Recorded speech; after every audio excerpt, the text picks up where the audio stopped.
Axşamınız xeyir dostlar. Hər gecə bir nağıl dinləməkdən yorulmadınız ki?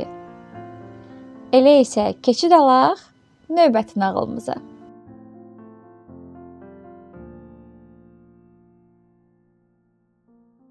Bu axşam sizə İtalyanların Madrid, Roma və Kiçik Toyuq adlı nağılını danışacağam.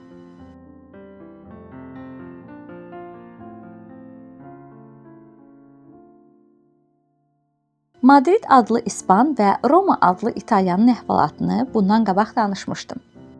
Madrid Romanın sözünə inanmışdı. İki dost o əhvalatdan sonra ayrıldılar. Hərəsi öz yoluna getdi. Bir müddət sonra iki yaxın dost yenidən qarşılaşdılar.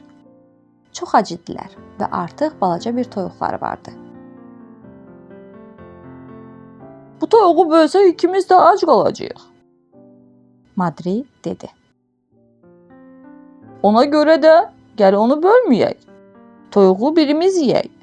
Heç olmazsa birimiz doyar.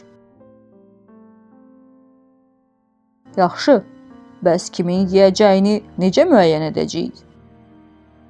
Roma soruşdu. Bəli, bu çox vacibdir.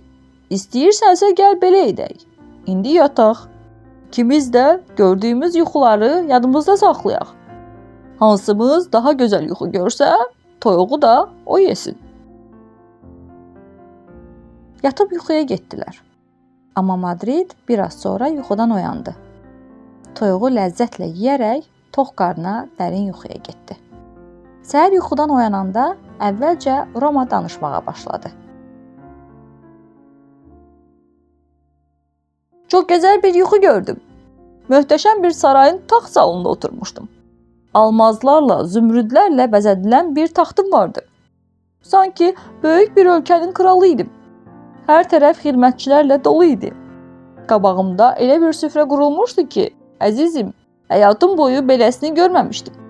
Cürbəcür yeməklər vardı.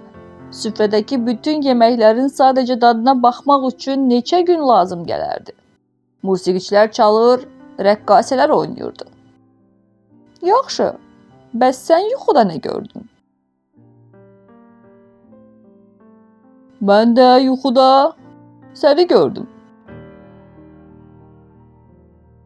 Çox maraqlıdır. Yuxuda gördüm ki, həqiqətən dediyin kimi kral olmusan. Böyük süfrə arxasında yemək yeyir, əylənirdin. Mən də öz-özümə dedim. Ağlı olan bu saraydan çıxmaz. Və əlbəttə ki, dostum artıq orada qalacaq. Elə bu vaxt yuxudan oyandım və o toyuğu yedim. Sən orada bir-birindən gözəl, ləzzətli yeməkləri yeyərkən mənim yediyim lap balaca bir toyuğa görə sözümüz çəp gəlməyəcək. Elə deyilmi?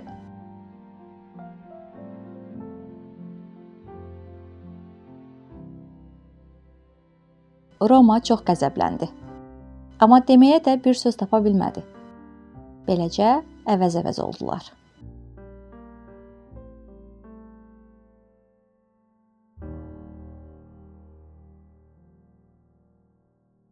Bu axşamki nağılımızın da beləcə sonuna gəldik. Növbəti axşam yeni bir nağılla qarşınıza gələcəyik. Amma siz hansı nağılı dinləmək istəyirsinizsə, mütləq şərhlərdə bizimlə bölüşün.